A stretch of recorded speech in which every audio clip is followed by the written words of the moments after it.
福生无量天尊，道有慈悲，贫道贤真。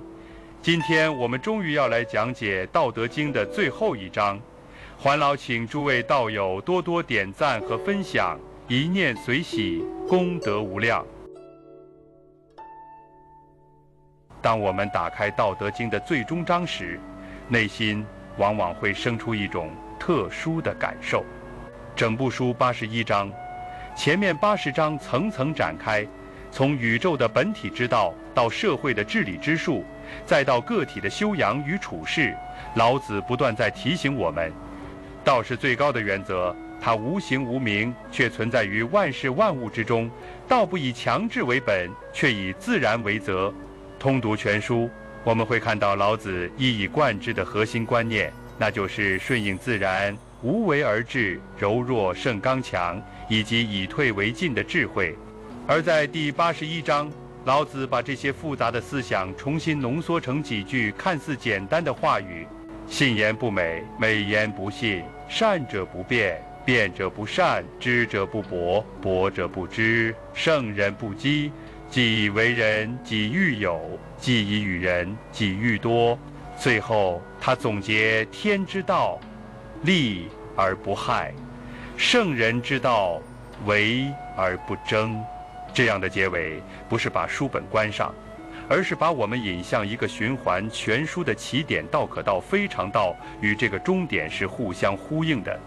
第1章说语言无法穷尽道的真实，而最后一章再次强调真实的言语不华丽，美丽的言语未必真实。开篇和结尾形成了一个首尾相应的圆环。老子像是在提醒我们，《道德经》不是给出一套体系完备的学说，而是要引导我们进入一种思维方式和生活方式。在最后一章，他选择落脚在人与人之间的交往方式以及个人内在的修养上，因为这是最能让我们日常实践的地方。毕竟宇宙的道理再宏大，如果不能落实到日常的交友、处事、修身之中，就会变成空谈。因此要理解第81章，我们可以从2个维度来切入。第一是为人处事，第二是个人的修养与内在的成长。老子说信言不美，美言不信，这提醒我们，在人与人之间的交往中，最值得珍惜的不是那些言辞华丽的交往对象，而是那些看似笨拙却真诚的人。真正的朋友往往不会用花言巧语来取悦你，他们可能直言不讳，甚至话不多，但他们的言语能够经得起时间的检验。而那些表面上言语动听的人，则未必真正可信。这种洞察在今天尤为重要。现代社会是一个高度包装的社会，社交平台让人们更容易展示自己的一面，而这种展示往往是修饰过的。人们常常会以语言和形象来营造一种虚拟的亲近感，但这并不代表真正的信赖关系。真正的信赖往往需要经受考验，需要建立在真诚而非美丽的表象上。接着老子说，善者不辩，辩者不善。在交友与处事中，这句话具有深刻的指导意义。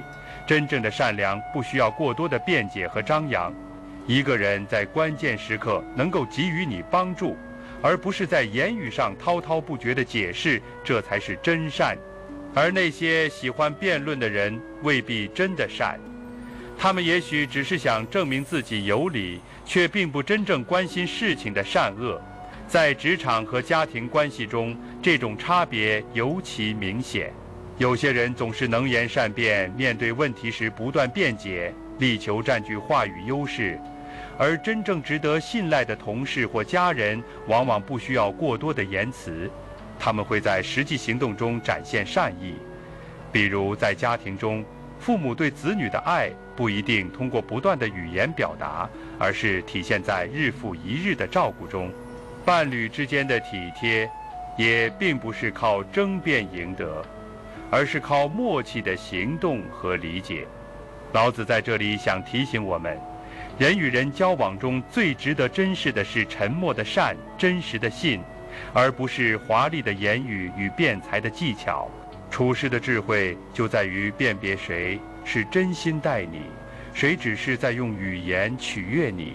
这种辨别力是现代人极为需要的素养。再来看个人修养的层面，老子说：“知者不博，博者不知。”这里并不是要贬低知识的广博，而是要指出，真正的智慧并不在于囫囵吞枣式的博闻，而在于抓住本质与核心。在当今信息爆炸的时代，这句话格外切中要害。我们每天都在接触海量的信息，社交媒体、新闻、短视频让我们好像无所不知。但这些驳杂的信息是否让我们更接近智慧呢？很多时候恰恰相反，它们让我们更分散、更浮躁。真正的知者往往懂得取舍，他们不会追求面面俱到的知识储备，而是能够抓住关键，透过现象看到本质。就像在科研领域，真正的突破往往不是来自无限的知识积累，而是来自于对一个核心问题的深度洞察。在人生修养上也是如此。一个人不需要无所不知，而是要有深刻的洞见，能够以简驭繁看到事情的根本。紧接着，老子谈到圣人不积，既以为人，己欲有；既以与人，己欲多。这是个人修养的更高境界。圣人之所以富足，不是因为他们不断积累，而是因为他们愿意给予。看似是放弃，实际上却是获得更多。这一点在今天也能找到深刻的应用。在家庭关系中，一个父母如果总是计较自己付出了多少，反而会觉得亏欠；而如果能真心为子女付出，内心反而会更加充实。在职场中也是如此。一个领导者若总想着占有资源，团队就会失去活力；但如果他能够不断为团队成员创造机会，最终整个团队的成长会反哺他个人的成就。这种不积而愈有的智慧，其实就是一种超越个人利己主义的境界。老子希望我们明白，人生真正的财富不是来自占有，而是来自分享，与人共享，反而能让自己更富足。这不仅是修养的智慧，也是一种社会制度上的理想。在最后，老子用天之道，利而不害；圣人之道，为而不争，为全书画下收束。这8个字几乎囊括了《道德经》的全部精神。天道是自然的运行法则，它使万物各得其养，却不以损害一方来成全另一方。圣人之道正是对天道的效法。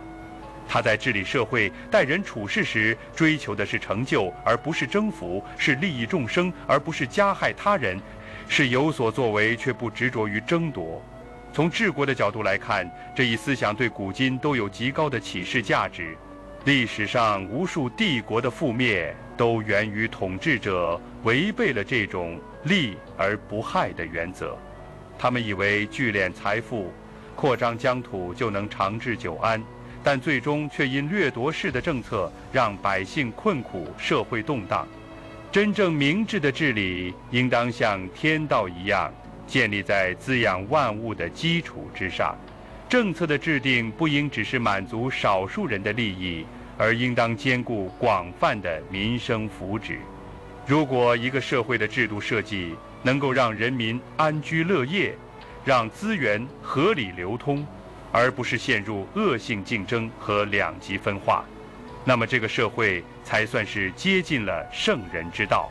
老子提醒我们，个体的修养与国家的治理都是同一原则在不同层面的体现。交友要重真实，不要迷信辞藻；处事要重善意，而不是争辩；修身要重智慧的深刻，而不是知识的驳杂；为人要重给予，而不是积累。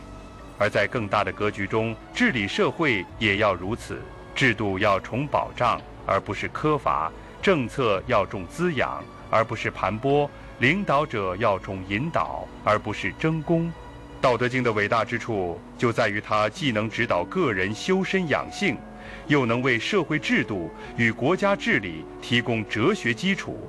它不是一本单纯的修行之书，也不是一本单纯的政治之书，而是一部贯通天地人三者的智慧之书。它的逻辑始终如一，顺应自然，不妄为，不争而成，利人而自利。因此，当我们走到最终章时，不应当把它看作是终点，而应当视作一个回环的入口。全书在此处收束，又重新回到开篇的道可道，非常道。它告诉我们，道无法完全通过语言表达，而这最后一章同样提醒我们，真正可信的言语往往不华丽，真正的智慧往往不喧哗。首尾相应，形成了一个无尽的循环。老子想教会我们的，不是一套可以立即应用的技巧，而是一种持久的心态与世界观。他希望我们在为人处事中懂得真诚和善意，在个人修养上懂得简约与深刻，在社会治理上懂得普惠与无争。只有这样，我们才能真正贴近天道的原则，才能在纷繁复杂的现实中找到一种更持久、更安稳的秩序。好了，《道德经》全篇81章，我们到今天就全部讲解完了。欢迎在评论区分享你的感悟。《道德经》的智慧应该被更多人看见。关注频道，期待在新的系列中与您再见。